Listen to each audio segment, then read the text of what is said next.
Hi అండి, welcome back to my channel. అందరు ఎలా ఉన్నారు? అందరూ సూపర్గా ఉండాలని మనస్ఫూర్తిగా కోరుకుంటున్నానండి. అలాగే శ్రీరామనవమి చాలా బాగా అందరూ పండుగ జరుపుకున్నారని అనుకుంటూ ఉన్నాను. ఇవాళ అయితే మార్నింగే మా బాబు కోసం మాల్ట్ చేస్తూ ఉన్నానండి, రాగి మాల్ట్. నెక్స్ట్ వీడియోలో రాగి మాల్ట్ కంప్లీట్గా ఎలా చేయాలి అనేది ఒక వీడియో పోస్ట్ చేస్తాను.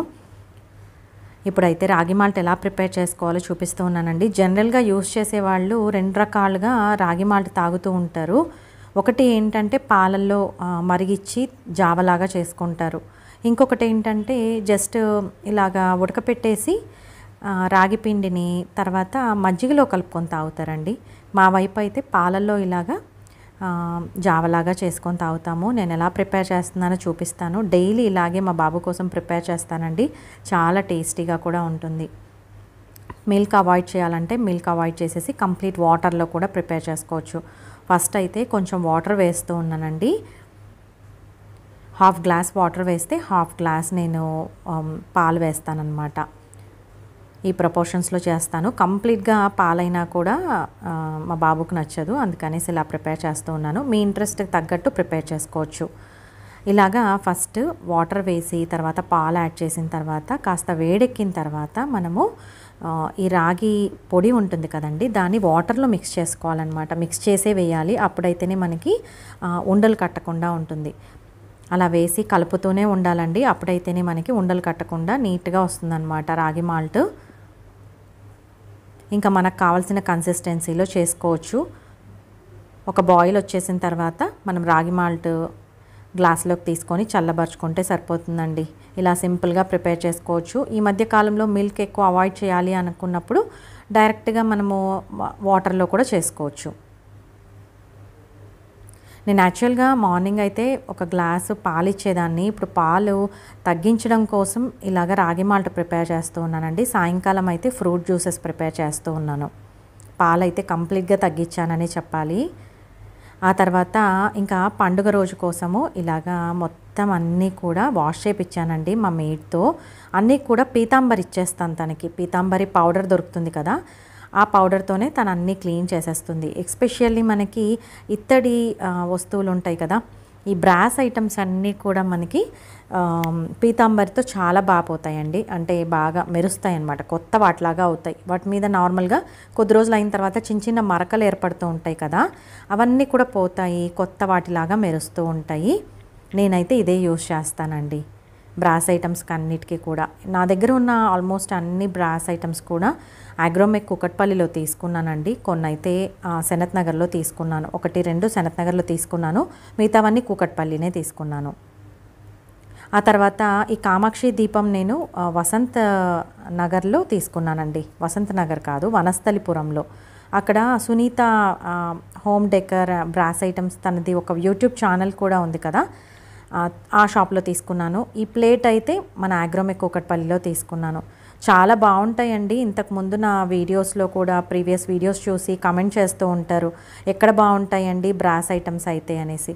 నేను ఇలాగ ప్రాక్టికల్గా యూస్ చేస్తూ ఉన్నాను కాబట్టి నేను ఇంకా ఎక్కడ తీసుకోలేదండి, అగ్రోమెక్లోనే తీసుకున్నాను. అవి కూడా ఎప్పుడు పాడవలేదు నాకు, అంటే నల్లగా అయిపోవడము, పూర్తి కలర్ చేంజ్ అయిపోవడం అలా అవ్వలేదు. చూస్తున్నారు కదా మీరు కూడా. ఇప్పుడైతే చూపిస్తూ ఉన్న బౌల్ నేను దేవుడి ప్రసాదం ఏదైనా పాయసము అలాంటివి పెట్టడానికి యూజ్ చేస్తూ ఉంటాను.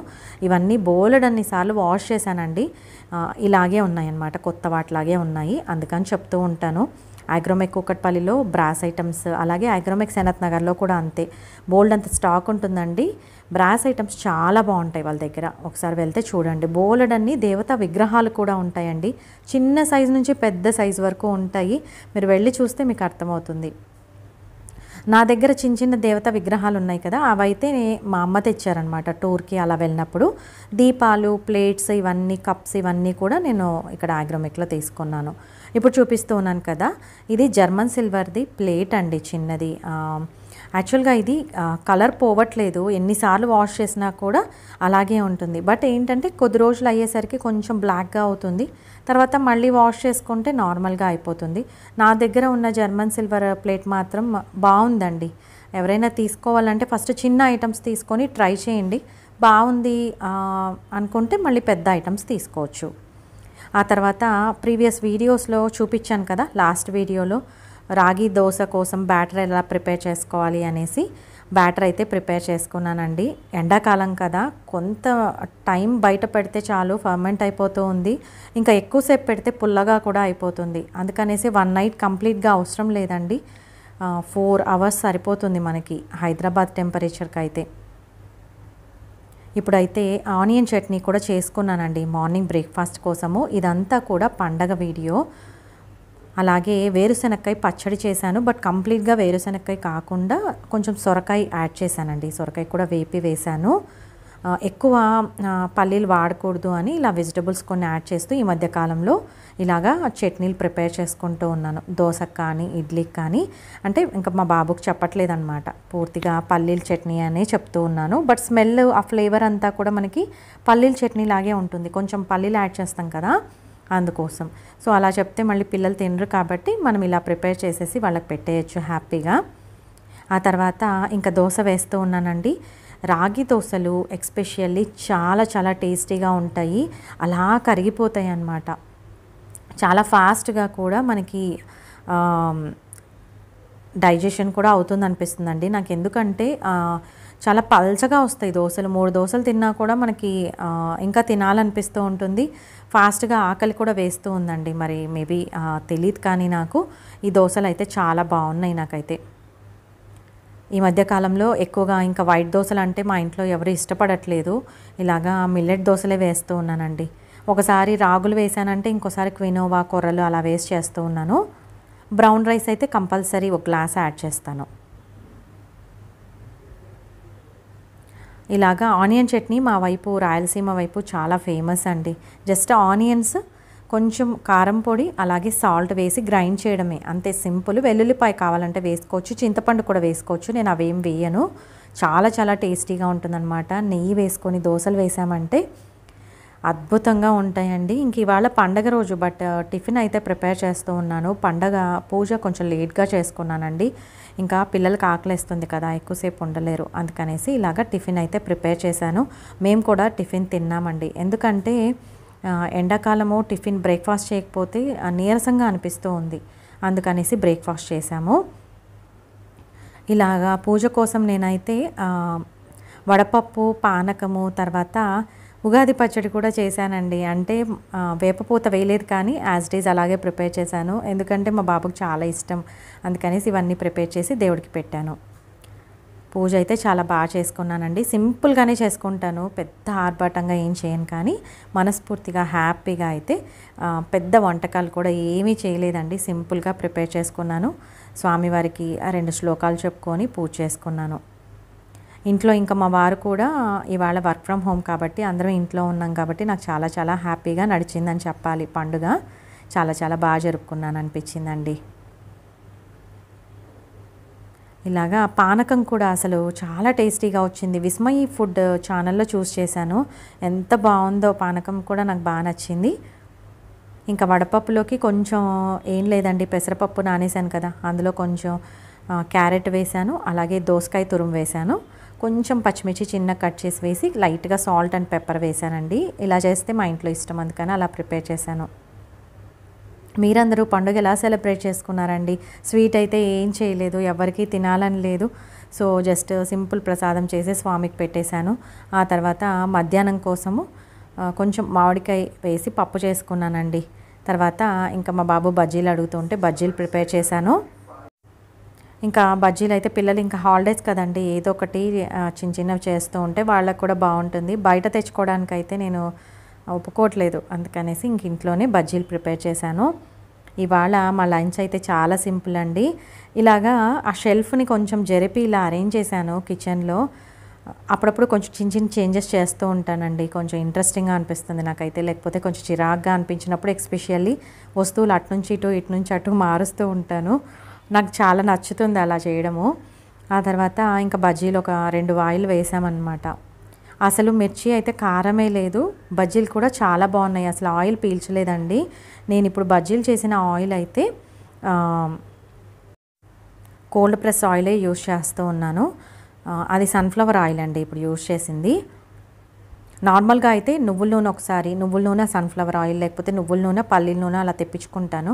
బట్ ఈసారి నువ్వుల నూనె తెప్పించలేదండి, ఎందుకంటే ఇంకా ఎండాకాలం కదా, ఇంకా వేడి చేస్తుందేమో అని తెప్పించలేదు. ఇలాగా ఇంకా ఈరోజు అయితే వైట్ రైస్ చేశాను, తర్వాత మామిడికాయ పప్పు చేశాను. పెరుగు ఉందండి, పెరుగు అయితే అసలు 3 to 4 అవర్స్లో తోడుకుంటోందనమాట. చాలా ఫాస్ట్గా తోడుకుంటోంది, ఇంకా వేడిగా ఉంటుంది కదా, అందుకనేసే ఏమో. పాలు కూడా బయట పెడితే తొందరగా చెడిపోతున్నాయి, అందుకనేసి లోపల పెట్టుకోవాల్సి వస్తుంది వెంటనే చూసుకొని. ఆ తర్వాత ఇంకా బజ్జీలు చేశానమాట, కొంచెం పికిల్ వేసుకొని నెయ్యి వేసుకొని తిన్నానండి నేనైతే. ఇదైతే మా బాబుకి ఇచ్చేస్తున్నాను అనమాట ప్లేట్. ఇలాగ నడిచిందండి మా పండుగ రోజు లంచ్. అన్నీ సింపుల్గానే నడిచాయి ఆ రోజు అయితే చెప్పాలంటే. చాలా రిలాక్సింగ్గా కూడా అనిపించింది, పండుగ హడావిడిగా అనిపించలేదు, నెమ్మదిగా పనులన్నీ చేసుకున్నానండి. ఆ తర్వాత సాయంకాలము 4 చినుకులు పడ్డాయి. బాగా వర్షం పడుతుందేమో అని హ్యాపీగా ఫీల్ అయ్యాను, కానీ బట్ వర్షం పడలేదండి, చాలా వేడిగానే ఉంది. స్టిల్ కొంచెం క్లౌడీగా అయ్యి 4 చినుకులు పడ్డాయి, అంతే ఇంకా ఆగిపోయింది. పిల్లలైతే గ్రౌండ్లో బాగా ఆడుకుంటూ ఉన్నారనమాట. మా ఇంటి ఎదురుంగే గ్రౌండ్ ఉంటుంది, సో ఎప్పుడైనా ఖాళీ టైం ఉంటే అలా చూస్తూ ఉంటాను. ఇంకా ముందు వైపుకి వచ్చి చూస్తే వర్షం పడుతుంది కదా అనేసి ఇటువైపుకి వచ్చానమాట, బట్ వర్షం ఆగిపోయింది. అటు నుంచి ఇటు వచ్చేసరికి మా మెయిన్ ఎంట్రన్స్ ఇలా ఉంటుందండి, మొత్తం అన్నీ కూడా ఐకియావి పాట్స్ కొని ఇట్లా హ్యాంగ్ చేశానమాట. ఇక్కడ చూస్తూ ఉన్నారు కదా, వాటర్ వేయడానికి కూడా ఐకియాలోనే కొనుక్కున్నాను. అది అలాగే ఎండకు అలా హ్యాంగ్ చేసి పెట్టేస్తానమాట. అదైతే విరిగిపోలేదండి, అందుకని దాంట్లో కొన్ని ఐటమ్స్ స్పెసిఫిక్గా చాలా మంచి క్వాలిటీలో ఉంటాయి. ఇప్పుడైతే చూపిస్తూ ఉన్నాను కదా, ఈ గ్రౌండ్లో డైరెక్ట్గా మా బెడ్రూమ్ విండో నుంచి చూసినప్పుడు ఈ చెట్టు కనపడుతుందన్నమాట. మామిడికాయలు అయితే బోలెడన్నీ అలా వేలాడుతూ కనపడుతూ ఉన్నాయి. చాలామంది పిల్లలు కొట్టేస్తూ ఉంటారు, మామిడికాయలు కొంచెం పెద్దగా అవుతున్నాయి, బట్ అవి కనపడవు వాళ్ళ కింద నుంచి, అందుకనేసి అలాగే ఉన్నాయండి. చూడ్డానికి అయితే చాలా బాగుంటుంది వ్యూ. ఆ తర్వాత ఇంకా సాయంకాలము ఆకలేస్తుంది కదా, ఏదో ఒకటి తినాలి అని అనిపిస్తుంది. ఇవాళ అయితే నేను బొరుగులు, కారం బొరుగులు చేశానమాట, మసాలా బొరుగులు. సింపుల్గా చేస్తానండి. ఈ మధ్య కాలంలో బొరుగులు చేసే ముందే స్టార్టింగ్లో ఆయిల్ వేస్తాను కదా, అందులో కొన్ని అటుకులు కూడా వేస్తూ ఉన్నాను. ఆయిల్లో లైట్గా వేపేసి తర్వాత అన్నీ వేసిన తర్వాత ఫైనల్గా బొరుగులు యాడ్ చేస్తూ ఉన్నాను. ఇది కూడా బాగుంది అనిపించింది. ఓన్లీ బొరుగులు తినకుండా అటుకులు తినడం కూడా మంచిది కదా, ఇలా యాడ్ చేస్తూ ఉన్నాను. మీకు ఎవరికైనా ఈ చిన్న టిప్ నచ్చితే ఫాలో అవ్వండి. ఆ తర్వాత ఇంకొకటండి, ఒక కప్ కొన్నాను కదా నేను నాచారంలో, గోవింద టెర్రకోటాకు వెళ్ళానండి. అది కూడా వీడియో పోస్ట్ చేశాను. యాక్చువల్గా అక్కడ మనకి సిరామిక్ ఐటమ్స్ హ్యూజ్ కలెక్షన్ ఉంటుంది, చాలా లేటెస్ట్ కలెక్షన్, రీజనబుల్ ప్రైజెస్లో ఉంటాయండి. అలాగే మట్టి కుండలు, పాత్రలు కూడా ఉంటాయి. బట్ ఎస్పెషల్లీ సిరామిక్ అక్కడ చాలా బాగా నచ్చాయి నాకు. అక్కడ ఈ కప్ తెచ్చుకున్నాను, 2 కప్స్ తెచ్చుకున్నాను. ఈచ్ వన్ నాకు 80 రూపీస్ పడిందండి. చాలా బాగున్నాయి. అవి ఇన్ని రోజులు పెట్టలేదన్నమాట, నేను ఎక్కడ పెట్టాలా అని మెయిన్ ఆలోచిస్తూ ఉన్నాను. ఇవాళ అయితే ఇంకా ఇలాగా డైనింగ్లో మిర్రర్ ఉంటుంది ఎడ్జ్లో, మాకు అక్కడ వాష్ బేసిన్ ఉంటుందండి. ఆ వాల్కి ఆల్రెడీ ఇలాగా వాల్ స్టిక్కర్ అతికిచ్చి ఉందన్నమాట హ్యాంగింగ్ కోసము. నేను అప్పట్లో నాప్కిన్ ఇలా హ్యాంగ్ చేసేదాన్ని, బట్ ఇది ఖాళీగా ఉంది, సో ఇదైతే ఇమీడియట్గా పెట్టేశాను. లుక్ వైజ్ అయితే చాలా చాలా బాగుందండి. ఆ ప్లేస్ అంతా కూడా ఖాళీగా ఉన్నింది, ఇప్పుడైతే దానికి లుక్ వచ్చింది అనిపించింది. దట్టు ఇలా ఎల్లో కలర్స్ ఇవన్నీ కూడా కొంచెం బ్రైట్ కలర్స్ కదా, ఎల్లోకి గ్రీన్కి కాంబినేషన్ చాలా బాగుంటుంది. ఇలాగ మనీ ప్లాంట్స్ కొన్ని బయట ఉంటే చిన్న రూట్ ఎక్కడ వస్తుందో అక్కడ చిన్నగా కట్ చేసి ఇలా వాటర్లో పెట్టాను అనమాట. లోపల కొన్ని వాటర్ పడతాయి, బట్ సర్వైవ్ అవుతూ ఉందని అనిపించిందండి. నాకైతే కొంచెం వాటర్ అయిపోయాయి కదా, కొంచెం యాడ్ చేస్తాను. బట్ చాలా తక్కువ వాటర్ వేసినా కూడా ఇవి లోపల వరకు వాటర్లో ఉండేలాగా చూస్తే చాలు. కొమ్మలు మనకి రూటింగ్ అనేది డెవలప్ అవుతుంది, అవి ఎండిపోకుండా ఉంటాయి అన్నమాట. ఎస్పెషల్లీ మనీ ప్లాంట్స్ ఇంట్లో చాలా ఈజీగా పెంచుకోవచ్చు, అందుకని మోస్ట్లీ నా ఇంట్లో అయితే అన్ని మనీ ప్లాంట్సే ఉంటాయండి. అంటే కొంచెం మర్చిపోయినా కూడా ఎండలకి అవి సర్వైవ్ అవుతాయి అన్నమాట. నేనైతే కాస్ట్లీ ప్లాంట్స్ ఏవి ప్రిఫర్ చేయట్లేదు ఇండోర్ కోసం అనేసి, అందుకనేసి ఇలా మనీ ప్లాంట్స్తోనే ఇల్లంతా కూడా పెట్టుకున్నాను. నాకైతే చాలా నచ్చిందండి. మనీ ప్లాంట్స్లో కూడా బోల్డ్ అని షేడ్స్ ఉంటాయి, ట్రై చేయొచ్చు. ఆ తర్వాత డిన్నర్ కోసము ఇలాగా చిక్కుడుకాయ ఉంటుంది కదా, అవి నీట్గా ఒలిచేసి స్టీమ్ చేసేసాను. తర్వాత ప్యాన్లో ఇలాగా చిక్కుడుకాయ అన్నీ స్టీమ్ చేసినవన్నీ వేసేసి జస్ట్ ఆనియన్ వేసానండి, కొంచెం ఆయిల్ వేసాను అంతే. కరివేపాకు, పసుపు, నువ్వుల పొడి, కొంచెం కారం పొడి, జీలకర్ర పొడి అంతే. ఇవి ఒక్కటి యాడ్ చేసేస్తాను. ఫైనల్గా ఇంకా కావాలి అని అనుకుంటే వేరుశనక్కాయ చిట్లం పొడి ఉంటుంది కదా, ఆ పొడి అన్న యాడ్ చేస్తాను అంతే. సింపుల్గా ఇలా ప్రిపేర్ చేసేసుకున్నాను డిన్నర్ కోసము. చపాతీ అలాగే ఈ చిక్కుడుకాయ కర్రీతో డిన్నర్ అనేది కంప్లీట్ చేసామండి. నేను రీసెంట్గా ఐకియా సర్క్యులర్ హబ్ అలాగే ఐకియా ఏప్రిల్ సేల్ అని 2 వీడియోస్ పోస్ట్ చేశానండి. మీరు చూడట్లేదు అనుకుంటే తప్పకుండా చూడండి, విజిట్ చేయండి. బోలెడన్ని ఆఫర్స్ ఉన్నాయి. అంతేనండి ఇవాళ నా వీడియో. మీకు గనక నా వీడియోస్ నచ్చినట్టయితే ప్లీజ్ లైక్ చేయండి, షేర్ చేయండి, సబ్స్క్రైబ్ చేయండి. మరో మంచి వీడియోతో మీ ముందుకు వస్తాను. అంతవరకు సెలవు. సర్వేజన సుఖినో భవంతు. Thank you.